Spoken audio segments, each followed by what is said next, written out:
So the country is burning. Things are happening every day. Feeds are full.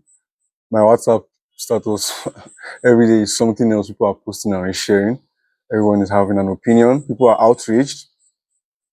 And in all of this noise, I just find my reaction to this be calm.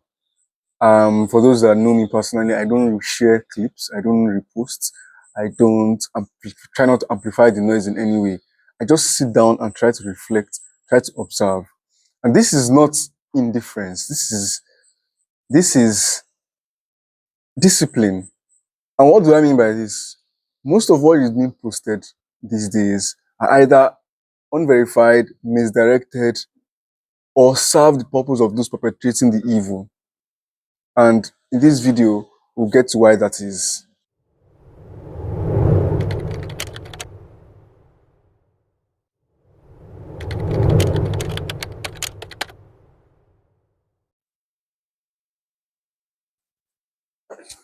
So what's the pattern here? Attacks happen, people get outraged, the government responds through statements, or they don't. Military is deployed either by the federal government or through foreign intervention. But then nothing changes and the cycle starts again. And this has been going on and on and on for over 2 decades now, I reckon. And if our response and reaction to this were working, well, it would have worked by now.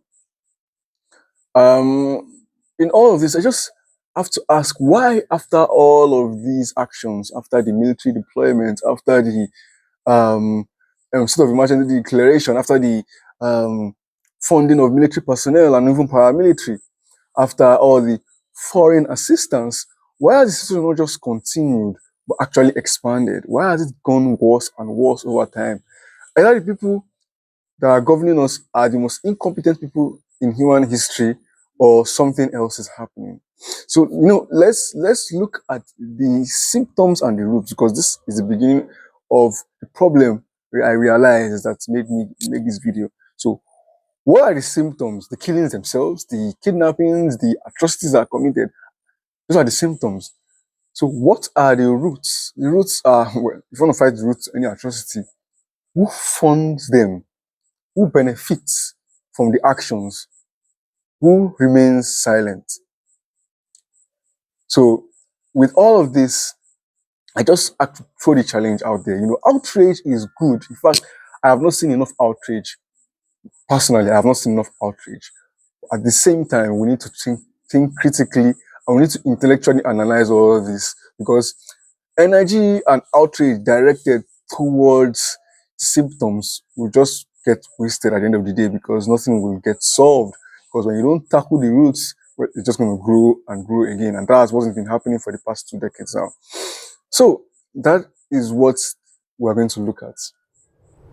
Every conversation about insecurity in Nigeria is a conversation about symptoms. Nobody is following the problem to where it actually lives. Now, let's start with the weapons themselves and their tactical operations. Level of advanced, sophisticated weaponry and tactical coordination, strategic patience that these groups have, do not in any way point to them being autonomous, local, Allahu Akbar groups. Someone is funding them, someone is arming them, someone is training them, and possibly even directing them. Now, the second thing we need to look at here is the mining angle. There have been documented links between insurgent activity in the north and illegal mining operations. The clearing of land, the displacement of population. All of this points to actors that are trying to cause chaos in those regions to cover up for their operations. And we need to start looking at who benefits most from the chaos. It is not a conspiracy. This is not a conspiracy. These are documented links, and yet we fail to look at them. Now, let's look at foreign assistance or foreign intervention. Now, this has been going on for a number of years at different points in time, yet it has never yielded any good result. You could even say that it has coincided with the situation getting worse almost every time. At some point, this stops being just incompetence and this starts being a question. Why would the people that benefit most from instability in Nigeria be motivated to provide stability? I mean, these are intelligence questions that need to be asked. Now, let's look at the neo-colonial frame in all of this. The destabilization of resource-rich African countries um, post-colonial post-colonial era has been well documented, and this has been going on and on for many decades now. And Nigeria is not an exception. In fact, it's a case study. And if you don't believe this has been happening, well, just check around, look around African countries, look at the Congo, look at so many countries. So, like, we begin to ask ourselves, can this also be applied in Nigeria? These are questions, these are intelligence questions that we need to put forward. And if we don't try to answer them, we'll never get to the root of the problems. These insurgents have sophisticated weapons, sophisticated strategy, and sophisticated funding. That doesn't come from nowhere. The question of who benefits from a destabilized Nigeria leads somewhere, and it doesn't lead to a cave in the side. Now, let's even look at these groups and what their actions have caused. It has brought about this Islamic conversation, this Sharia conversation. And there's a great contradiction here because, like, these will kill Muslims a lot. In fact, they've killed more Muslims than any other group. And they claim to want Sharia. But if Sharia is implemented, Sharia would demand them to be executed for their actions. Because, like, how can you be killing people and be causing so much destruction, and then you say you want it because of for Sharia, you want it for Sharia, but then if Sharia is implemented, you will be executed for your actions. I don't know. It's just a basic contradiction that I don't think people are looking at very well.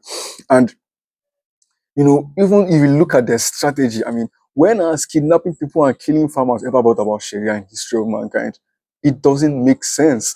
I mean, you are contradicting what you are preaching or what you are fighting for. It's like maybe people are fighting for gay marriage now, and then they go about the street, start stoning and killing gay couples. I mean, you begin to ask yourself, is that really what they want? And in fact, this has even brought about, I mean, just about a few weeks ago, some people claimed that, oh, these kidnappers of these school children, the recent school children that were kidnapped in Oyo State, and they demanded that Sharia be implemented in Oyo State. And then it was odd, but then, like I said, I've always been trying to observe. Just a week later, they released another video saying people are just lying about it, that they never wanted any Sharia. For Sharia to be entrenched in the country, these are not true. They are just trying to create problems for us. We have been here since we have not been forced to worship in Islamic way. We have been left alone. They have not troubled us concerning that. They are not asking for Sharia law. They are not asking for money. The single thing they are asking for is the release of some of their people. I don't know why they are peddling this rumor to make it complicated for us. Please, we are just begging you, don't play politics with our lives. So, like, you begin to ask yourself, who spread that information and why did they spread that information?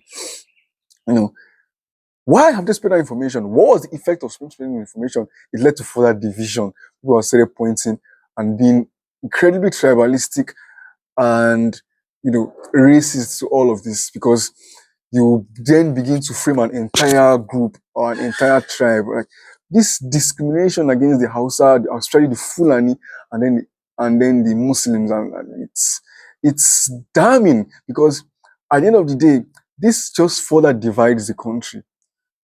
It divides the country, and the division has been the oldest playbook in colonial history. Divide and conquer, or even more specifically, divide, enrage, and extract. And these are patterns. These are very, very dangerous patterns that we have seen before. Very, very dangerous patterns. And my goodness, the effect of this I am seeing have just been disgusting me. Many people are even turning some of these to jokes. And yo, wow, oh my goodness. If I hear any yo, wow once more in any post about insecurity, it irritates me to my core. Yeah, someone will say, oh, yeah, you're working in the first and yeah, yo, wow. Do you know how incredibly tribalistic that is? You might think it's a joke, but it leads to something crazy. And we have seen this happen so many times. Just about 30 years ago, we saw this happen in Rwanda, where the Tutsi, over 1 million Tutsi, like, you might think to yourself, oh, well, it's just a joke. But this leads to crazy discrimination, marginalization, ostracization that leads to violence. And when this violence starts, well, given Nigerian history, there's going to be a retaliation, and we'll take ourselves back decades into the 60s.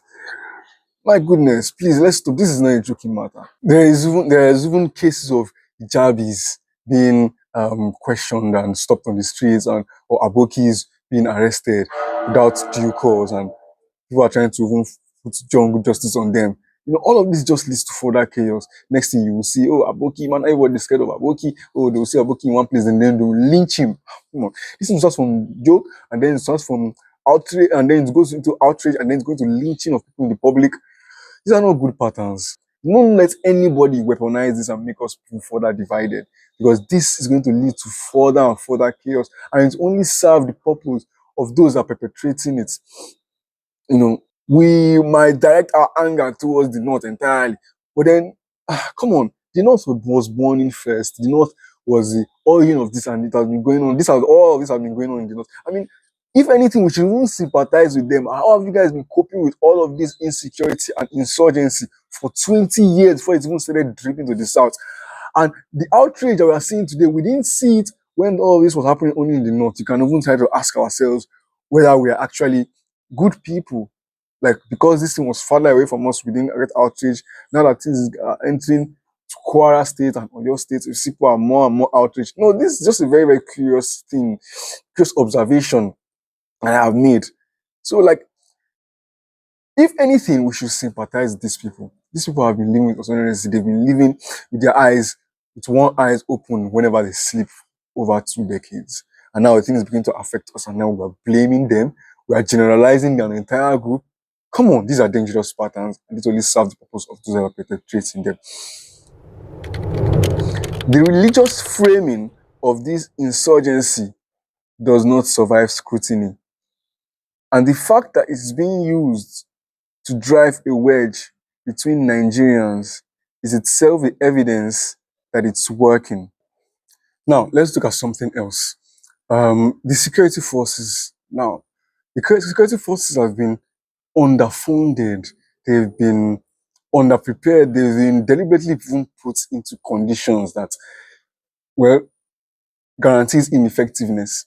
Like, you begin to even ask yourself how there's such disparity between weaponry and organization of these insurgents groups and the military. Like, it's absurd, and it's even crazy. Like, the military is deliberately underfunded, and maybe you won't have to look at whether there's no even money to fund them, or it's just been deliberately put that way. And you need to ask yourself why it's not being done. We see a lot of money being wasted in other sectors, and it's like, well, the military bases lack some of these equipment, some of these weapons, and, like, why is there so much disparity between the insurgency and the military personnel? And then you look at even in the intelligence operation. So, like, how is it that these security forces are not able to locate these people, are not able to even curb and like, some of these are even absurd, right? How is it that a military base is attacked by insurgents? I don't think we are deep in how crazy this is and how deep this is, because a military outpost is supposed to have scouting that runs more than 100 kilometers. So how is it that these people can march, right?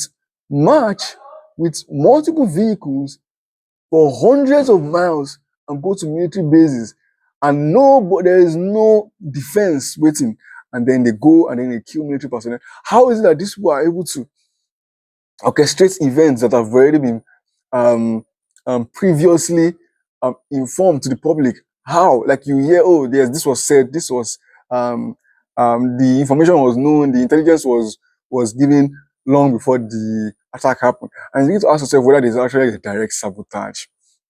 Like these are absurd things, insurgents, kidnapping generals, and like why is there intelligence failure of such a catastrophic level?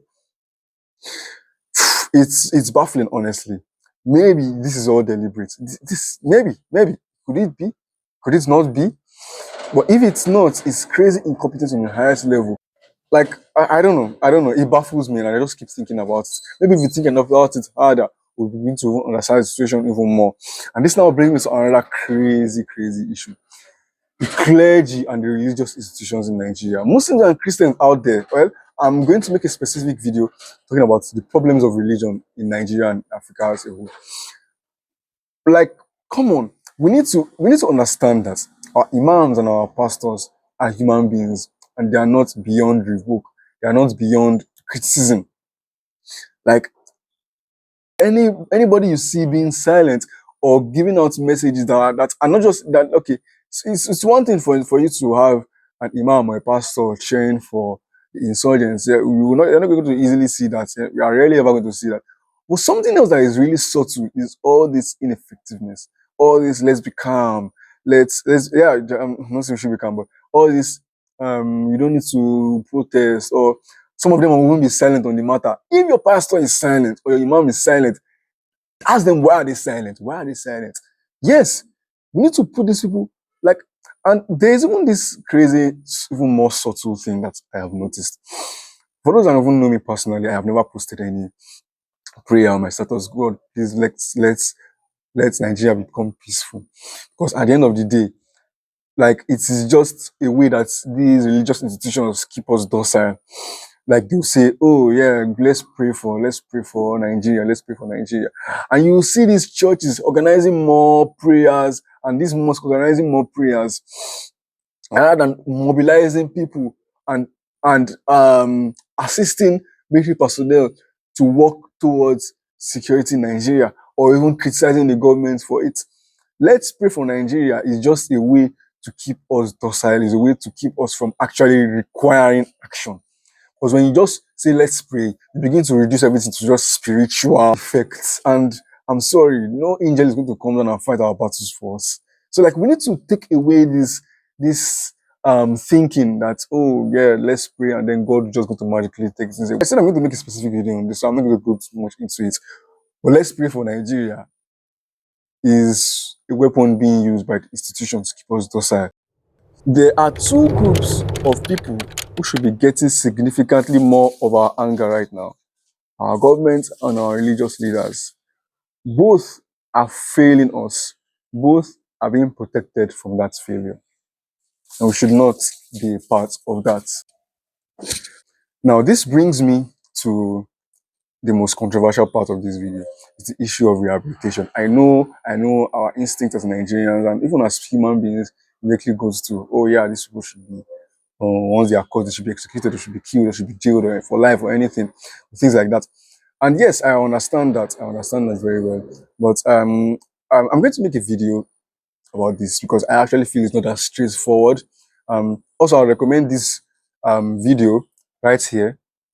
People should try to watch the video and you understand it from my perspective. I'm not even completely in line with what the video says, but I'm going to state my points briefly and I'm going to release my own video talking about it in depth maybe some other time. But basically, right, these people that are recruited, a lot of them, some of them were recruited from a very young age. It's not like they had that much of a choice, and so their compatibility is not very straightforward.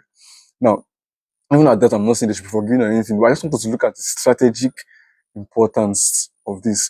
Right? Imagine you are fighting some insurgents. Right? Those people, if they think that, oh, if they don't fight well, they are going to die, either being killed by their masters or killed by the opposition, it makes them fight to the death and it's harder for them to be killed, you know. But when you are telling foot soldiers that, oh, if they drop their weapons, they won't be killed and they will be rehabilitated and things like that, makes for even more of them to surrender. But also, an even more strategic importance is their knowledge. When you bring them to the fold to fight against insurgents, they have knowledge of their operations, their base, the source of some of those things, and they are the workings of those insurgents. So, like when they are brought into the fold, into the military service or counterintelligence or counterinsurgent service, they serve a very, very big strategic importance. So I'm not suggesting that they should be put back into the population. They don't deserve to be put in the population, and the victims should not be made to live together with the culprits. But at the same time, I think my conclusion to this would be that these people should, the foot soldiers, not these crazy ones. Some of those crazy ones can be brought in for intelligence. This is not the first time that enemy soldiers and insurgents and bandits have been brought into the fold to fight against other bandits. It's been going on since the beginning of warfare. So these people can be put into a lifetime of military and anti-insurgent service rather than being put back in the population. That's my controversial take, and I'm going to release a full video clarifying more on this. Rehabilitation of insurgents is not a simple question. Strategically, some of them are children who were recruited before they could choose, and some of them become our best weapon against people who sent them. So now that I've laid it all out, I think it's safe to say that what we need most is not outrage, but for us to think. And I think I have made this clear even in my past videos that we need an intellectual revolution in this country if anything is to change. We need to start thinking critically as a people. We need to start thinking and analyzing more intellectually. Let's stop focusing on the symptoms. Let's start looking for the roots. I'm not saying I have found the answers. I have not found the answers. I've definitely not found the answers. But if we work together and analyze and intellectually look at things as a community, perhaps we're going to get to the answers. Nigeria will not be saved by outrage alone. It will be saved by outrage that has been taught to think. This is what I'm here to build. This is what I'm here to build, guys. One conversation at a time. And I'm going to keep making these videos looking introspectively at things that cause people to get outraged and cause emotional response. Because at the end of the day, if we don't think, we're just going to keep repeating the same patterns over and over again, like I said. So this is a call not just to action, but a call to critical thought. And I know for a fact that all of us out there, we have the brain and even the experience to think. We are just being led into the wrong direction. So this is a call to think. This is a call to analyze. And this is ultimately a call to action. Thank you.